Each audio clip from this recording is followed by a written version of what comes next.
Hello, welcome to our third webinar of this series for Net Zero Week.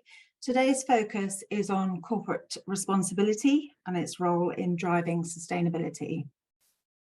So I'm Ellen Duggan, Strategic Lead for Bids and Industry Engagement. So I work in the Employer Engagement and Partnerships team at Pearson.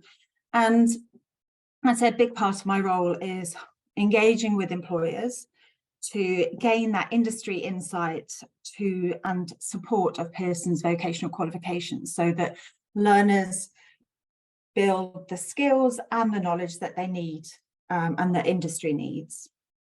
We work with organisations across such a wide range of sectors, as you'll probably be aware, and specialisms to add value to centres and to learners. And across each of these, we're seeing that sustainability and social value are really key priorities. There's a clear recognition that all organisations, regardless of sector, need to have responsible and sustainable business practices and workplaces. And these can only add value to the partnerships that we have with employers. So I'm really delighted to hear more about this today. We've got a couple of expert panellists who are raring to go and share their experience with you on the importance of corporate responsibility and what it means to them and their organisations. As Kate mentioned before, just to remind you, if you have any questions at all, you can add them to the chat. As I said, our panellists are experts and this is your chance to ask any questions. We'll have questions at the end, but if you have anything that you want to ask here and now, then please do pop it in the chat. So firstly, today we have with us Sandra Lattner, Vice President of Sustainability and Social Innovation here at Pearson. Sandra leads efforts to drive long-term corporate growth by integrating social and environmental impact into business strategy and operations.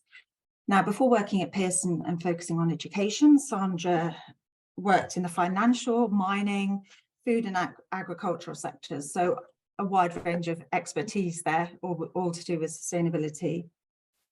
Sandra believes in the power of education to build a more equitable and sustainable future. Sandra, hello, welcome to the panel, and thank you for sharing with us what corporate responsibility and sustainability means at Pearson. Thank you so much, and I'll share my screen if I may. Okay.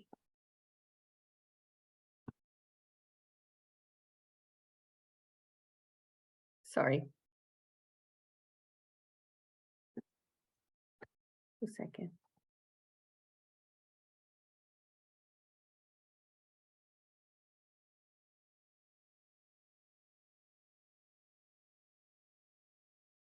Are you able to see my screen? Sorry about that. Yeah, we can now. Okay, perfect. Right. So what I wanted to thank you so much for the invitation of and being able to participate here. It's always great to continue the dialogue around sustainability and ESG and what does that mean for corporates and for employers such as ourselves. And I think that the first thing that I wanted to talk to you about is really what is sustainability? What does that mean for us from a corporate perspective, and also ESG, and to talk a little bit about what is the new standard that is coming, forming around sustainability as it relates to a corporate environment. So from an ESG perspective, it's how you manage the risk and opportunities presented either in the environmental, social, or governance space. And it's really about creating value for the long term. So I think before, whereas we would describe the value created by companies, it was very much driven by financial cash value. I think now that there's definitely an understanding that there are certain levers or factors that are non-financial that do affect the value of the company. And so here in my screen, I have under the environmental, social, and governance buckets on what those issues may be. And then what has happened, I think, from very much from an investor point of view, is that nations have adopted very ambitious, especially climate targets and socioeconomic targets.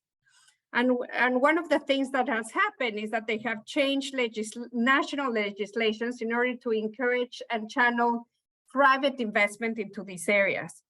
So we have been seeing kind of a new table stakes, if you like, threshold that is really around making sure that your sustainability or ESG impacts are managed at board level. B, that there's really an adequate risk, financial and strategic oversight to these issues. And then thirdly is around disclosures and reporting, which are very important to us because in turn that serves to not only show our credentials in these areas, but again, show that we're managing risk and opportunities appropriately. And for us, I use sustainability and ESG interchangeably sometimes, but actually they're different, you know, for us, they serve different needs. So from an ESG perspective, we're talking about like the financial aspect of these issues.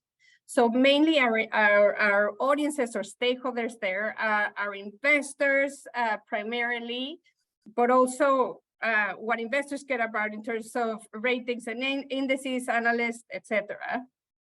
The approach there is really the systemic way that we manage risk and opportunities within the business.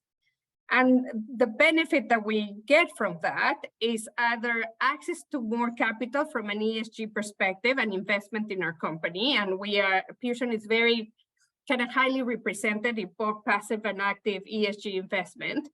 Or again, some of the our financial partners, so not just investors, for example, our pensions or our insurers, they give us a lower cost of capital if we have the right management processes in place.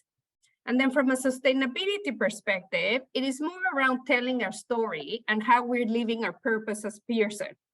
And so that is more driven about, you know, it's more around the qualitative quantification of all of that and really evidencing the many ways in which we create either social impact within planetary boundaries.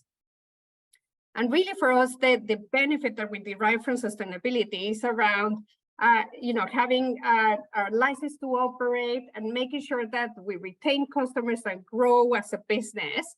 And also super important for us is to create an environment for employees to be happy and proud to be working at Pearson. So here's our ESG strategy, our ESG framework, and it is very, very much linked to what Pearson overall business strategy is. By the nature of what we do at Pearson, which is lifelong learning, we have an impact on society.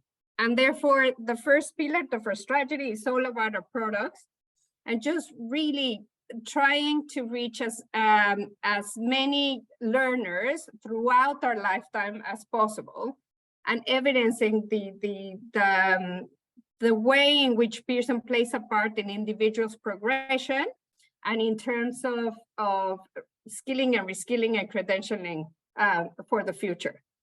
That in order to deliver those social products and services, we need to have amazing people at Pearson. And so the second pillar of our work is all around employee engagement, investing in our talent. So we are definitely, we want to be the first showcase of what Pearson does externally, internally. Inclusion and diversity is hugely important. And again, that element of engaging with our communities, again, plays a part. And finally, the third pillar is that we try to do this all within planetary boundaries. So that's not only about, you know, the climate agenda, which is hugely important, but increasingly so for companies such as ourselves that are accelerating into the digital space and also in the future with a higher element of direct to consumer, then issues like cybersecurity, data privacy, safeguarding, all of those issues are super, super important for our strategy as well. And that's like a big overview. But what I wanted to talk to you about is like, how does this actually play in practice within my team specifically?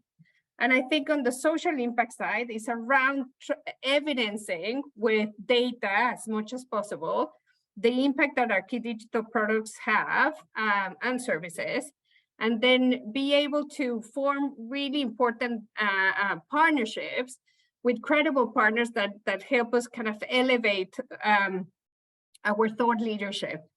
And in the future, we're very excited about the opportunities that technology brings for lifelong learning. And so therefore, I think a key focus for us in the future will be there. In terms of engaging our employees and social engagement, we are putting resources into our volunteering strategy, but also, most importantly, really thinking about in which ways we can use the power of Pearson for skilling our own employees through volunteering. So like the idea there is we're launching a program called Learning for Impact, in which it's about not only us sharing our skills with the communities in which we operate, but also gaining skills from that and linking that to our talent framework. And then finally having like credentials that will actually kind of prove the skills that we've been gaining by having real life impact experiences.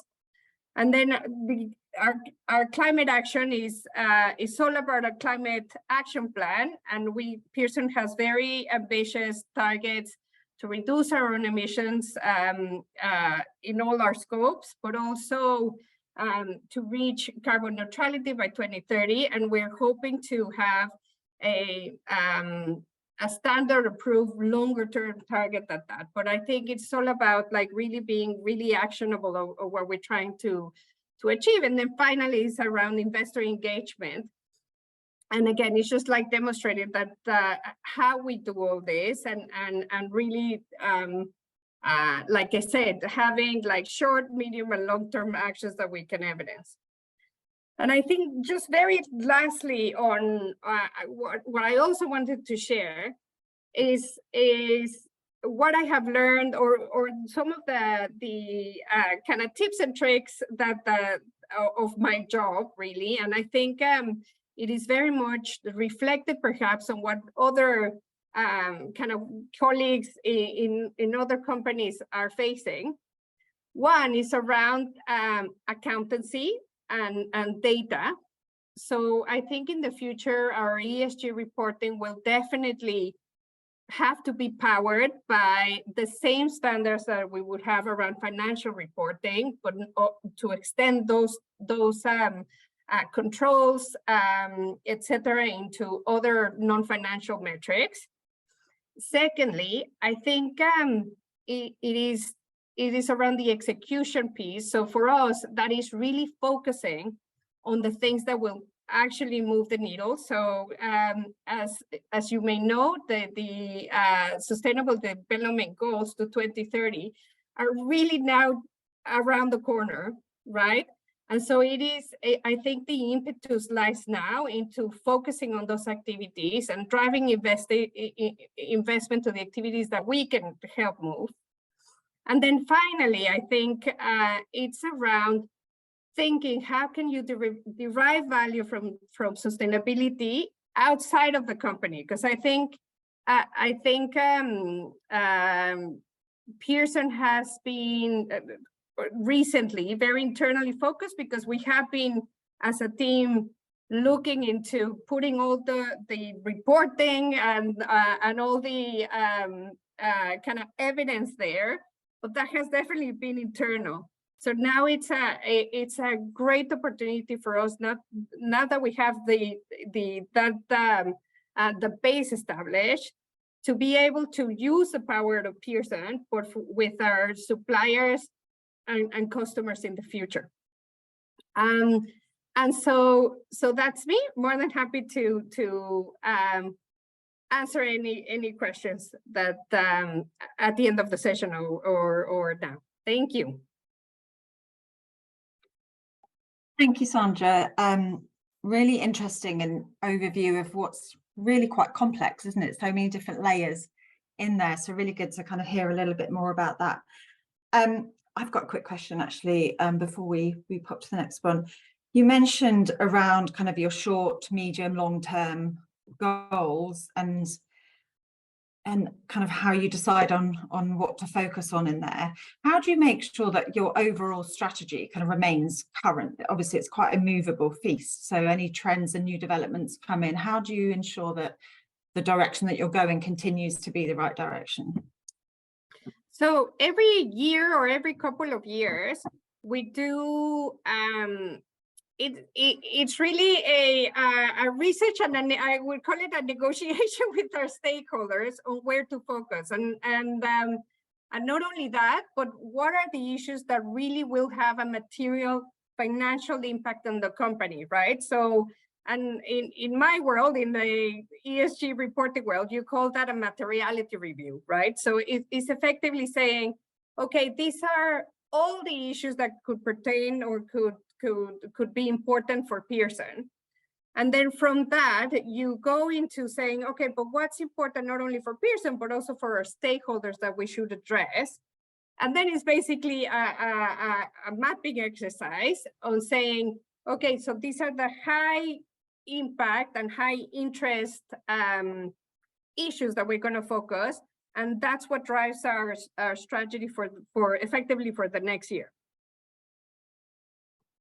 Amazing, thank you. I think it just goes to show the number of different types of skills that sustainability professionals have to have, and negotiation is obviously one of those. Thank you. So now I would like to introduce our second panelist for today, Victoria Taylor.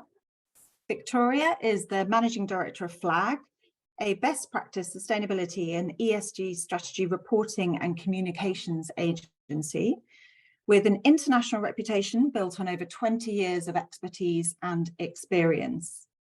Victoria is also Vice Chair of the Institute of Corporate Responsibility and Sustainability, the ICRS, which leads the way for ambitious companies to be focused on progressing sustainability. Victoria, welcome to the panel. Thank you very much for joining us today, and over to you. Thank you. Can you see my screen okay? Yes. Wonderful. Hi, everybody. My presentation is going to be slightly different to Sandra's because it's actually more about the role that our institute plays within organisations, which includes actually educational organisations. I actually recently presented at the University of Northampton at a big session there for educators. And that it plays within organisations, and actually what the Institute is looking to do with the profession that, you know, we refer to it as corporate responsibility and sustainability, but obviously there's a whole host of acronyms out there, ESG, we've got corporate citizenship, etc. So it's really all the same thing. It's about professionals and organisations in this space. And so if I just go on to my first slide, it's the definition of the Institute. We set up the Institute, it was a group of professionals, both from corporates and also from the consultancy sector. I'm obviously from the consultancy sector. And one of the key drivers was that when you look at if you're a marketeer or if you're an accountant or if you're a lawyer, you have a professional institute, you have professional qualifications, you have a career path, and I guess your direction is recognised. When we set up the institute, that wasn't the case. And it still, to a large extent, isn't the case. And our, you know, the idea is that we create an organisation where somebody like Sandra can join and follow through to being a fellow. and to have a network of people and to share, to learn, to develop. And also for, say, some of the more junior people entering organisations like Pearson or like your organisations, having a place to join with like-minded people, because often what we find as well is that the corporate responsibility, sustainability professionals within an organisation in those roles, it's quite a lonely place to be.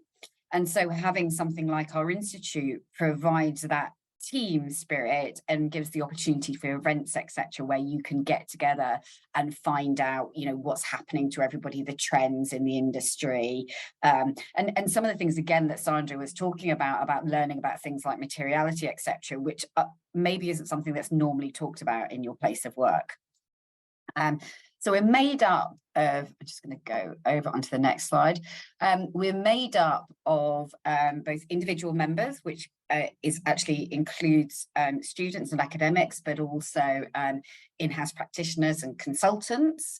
But we also have organisational members, and you can see that some of our patrons who are also organisational members down at the bottom of this slide, and obviously some pretty large influential organisations like Amazon, as well as some smaller organisations as well.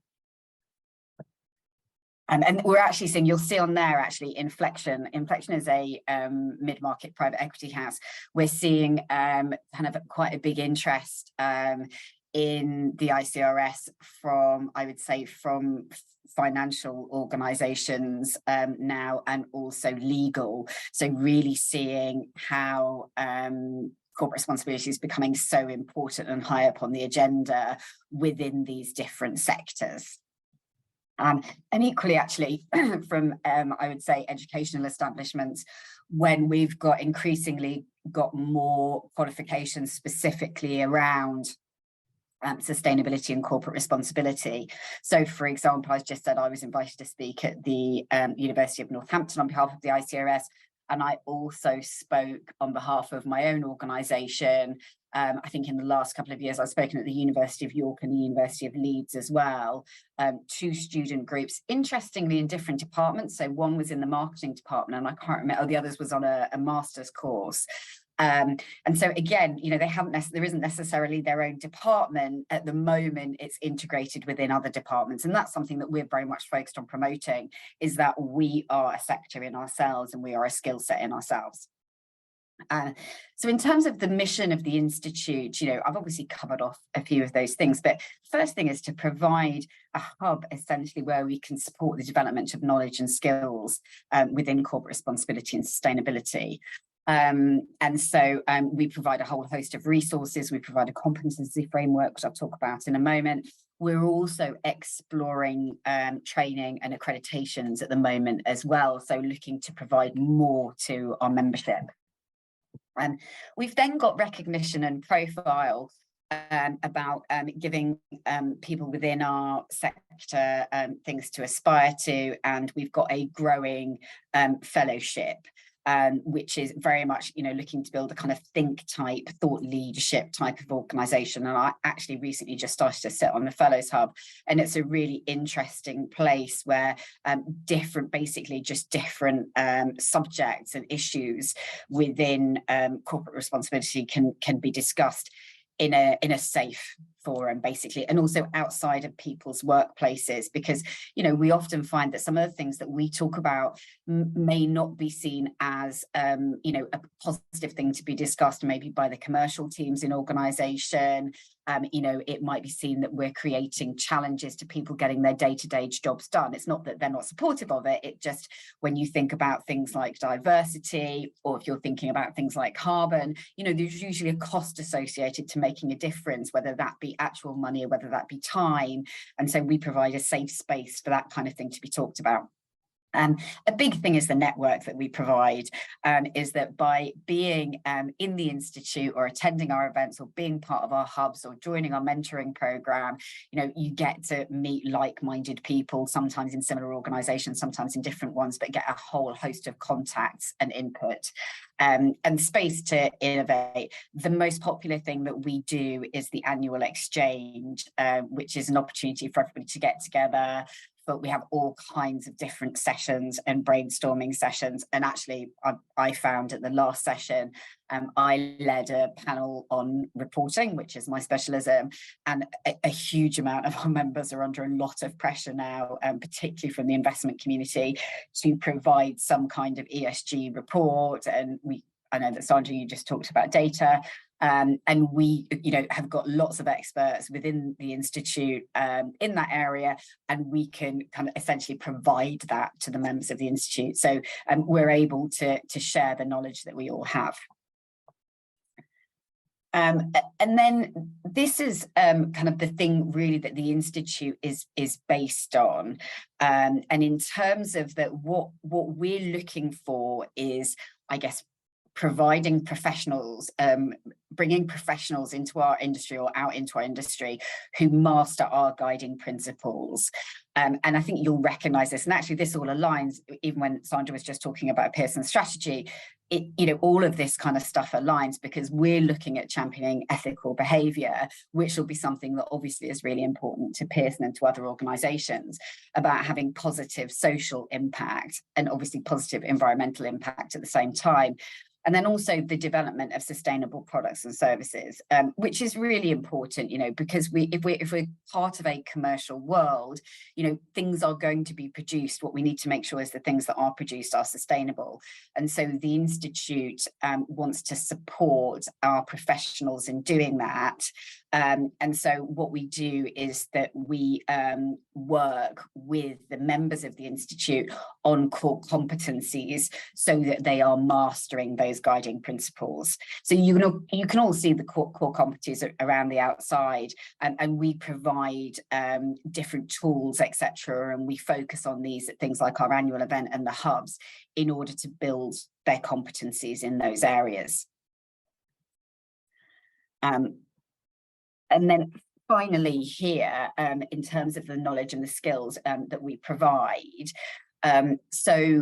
where we have organisational members, all the individuals within that organisation are members too, which I think is actually one of the great things as somebody who's got a 100-person organisation. They all have access to all of the tools and the events, etc., that the ICRS provide.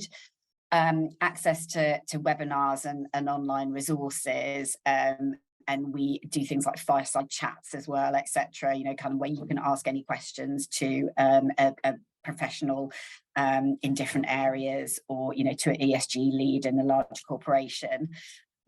We do provide bespoke workshops for our members, and then also support our members in assessing themselves against the competency framework. And so actually, kind of helping them look at where they are and look at where they need to get to. And obviously the mentoring program that the Institute does supports in that as well. And I think really just to finish is that we are, this is actually a very new sector compared to a lot of other sectors. We are evolving every day as an institute, and I think we're still very much in our infancy in terms of what we can provide out there. So I think we're also very open to ideas and suggestions of how the Institute can develop to support organisations in different sectors. And then the other thing is, at the moment, we're actually only UK, but I certainly know with my own organisation that, we're actually doing a huge amount of work in North America. And I also see that the Institute would go beyond the boundaries of the UK, because that is really needed beyond the UK, because actually in the UK, compared to when we're talking about North America or some other countries, we're preaching to the converted. And so, it's quite important that we extend that knowledge as well. So that is all work in progress. And that's everything.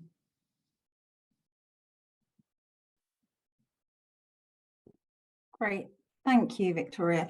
Just when you were talking there about, we've kind of heard how we're integrating sustainability in business strategy, and just thinking about kind of buy-in from stakeholders, and obviously data reporting increasingly important. You mentioned a lot of the people that you speak with, that's kind of their main challenge in terms of that reporting. What are your kind of top tips for an impactful reporting? What are the key things that people need to make sure that they're doing to help get that buy-in? Yeah, do you know what? I mean, I would go back to something that Sandra just touched on in her session, is dealing with your most material issues. You can't, there was a time years ago when, reporting was kind of seen as storytelling, not in terms of creative storytelling, but it was about telling your organization's story. And it was very positive, and it was kind of, seen as a way of expressing yourself so that people understood you more and what you stood for. Now it has to focus on your most material issues that you've identified through a robust process, and it has to either give robust data or express when you will have robust data, because if you're not doing that, it's not believable. You kind of have to be able to give the facts, and you have to be on that journey. I mean, obviously regulation is progressing so fast and expectations are progressing so fast that really, a lot of organizations are in a situation where they can't not do that. But we get approached, and this is a flag, but we get approached by a lot of organizations who might say, oh, we want to do a first report, we just want to do something that's a light touch, that's like 20 pages or something. And now we will say, don't do that. Take a year to get everything organized and do a robust report, because it will get picked apart if you aren't putting a robust stake in the ground. And the thing is, as well, is about, I think, reporting is that reporting is the output. What reporting needs to reflect is the strategy of the organization, the values of the organization, the intentions and behavior of the organization. And if those things aren't in place, a report isn't worth doing. And so we generally see most of the time now that is the route the organizations take. But you still get, we will still get approached by an organization who will say, we have to produce an integrated report because the CEO says we have to. You can't do that. You have to have an integrated strategy. You have to be thinking and working in an integrated way to produce an integrated report. Otherwise, all you're doing is producing a combined report. So I think it all has to start at the center of the organization. Great, thank you. Sandra, did you have anything to add for that? I saw you nodding. I'm assuming that you're... No, yeah, totally identify with everything that Vic was saying. And that is it. I think it is definitely the challenge of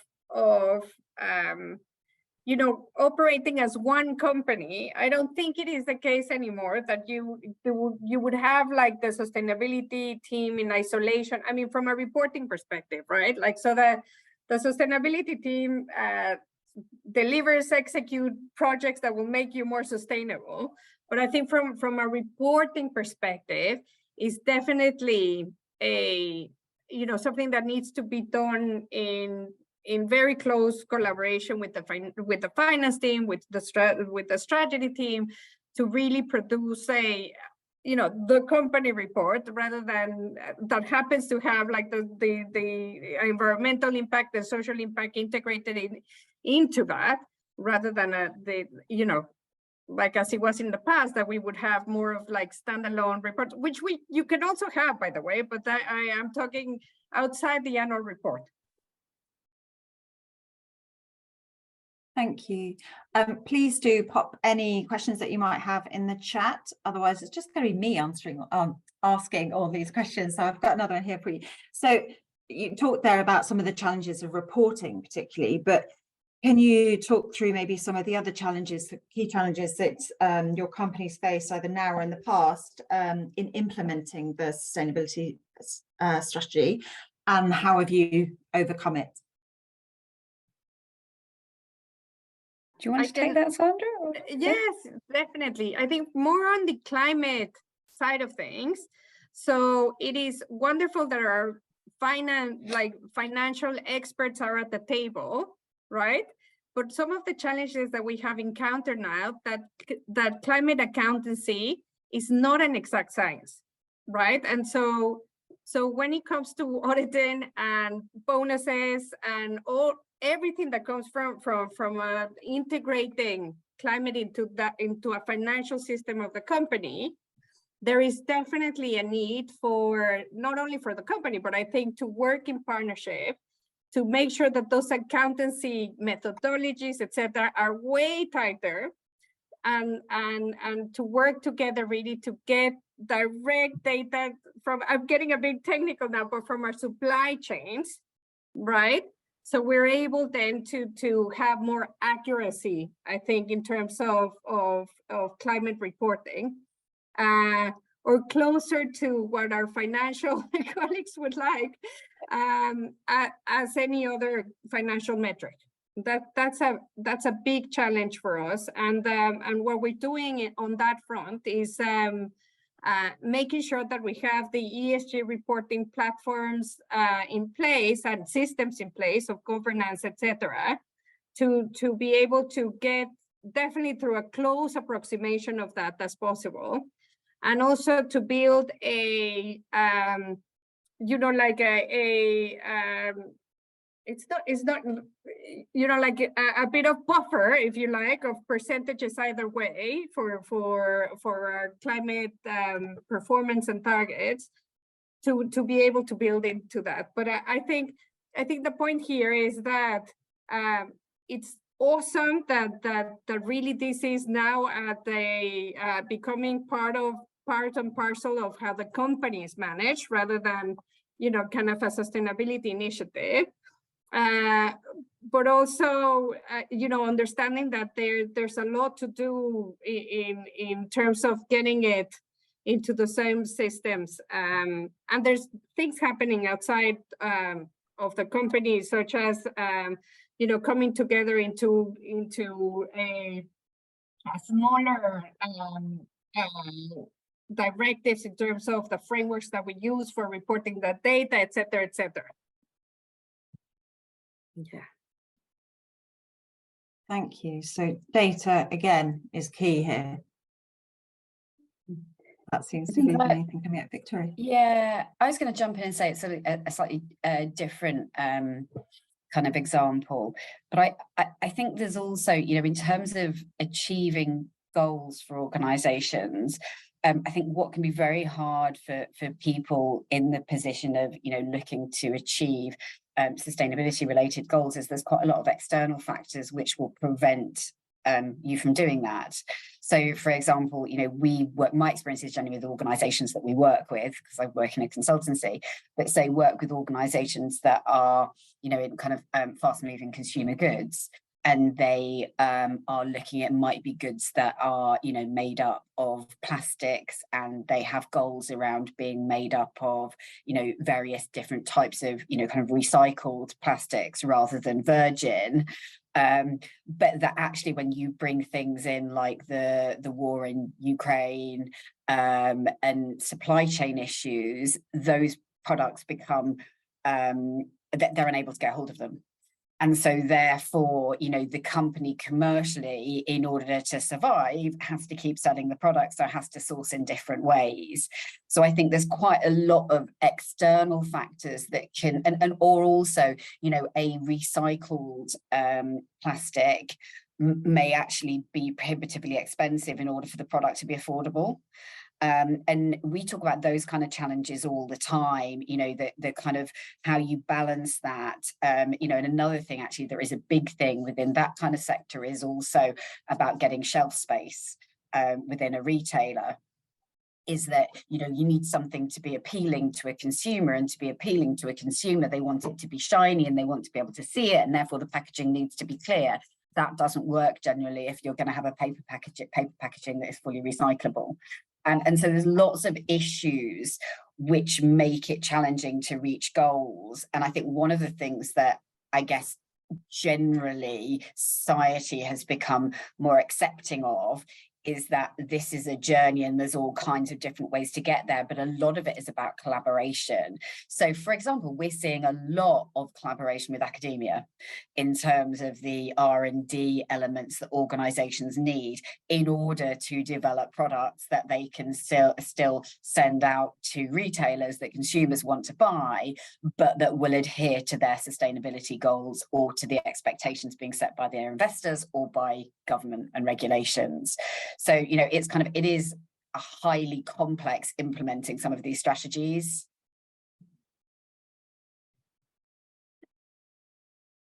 I mean, I agree. That sounds, it's so interesting, and so there's so many different layers, and you know, and as you said, internal and external factors which have such a huge impact, and you can't plan for a lot of those things, particularly the external factors, as you say. So it's about kind of being flexible, but as you said, that collaboration and partnership working can often be key in kind of helping to navigate some of those choppy waters. Yeah. Thank you. So we've come to the end of the time. I feel like we could have, I've got loads more questions to ask you, but but I'll save those for another time. But thank you so much. So Thank you. I think it's been a really interesting session. I hope everyone listening has is able to kind of go away with some useful information and some insights and some practical ideas of how to sort of embed sustainability within their organization. Some really interesting kind of insights there and stories. So thank you very much to our panelists, Sandra Latner and Victoria Taylor, for your time.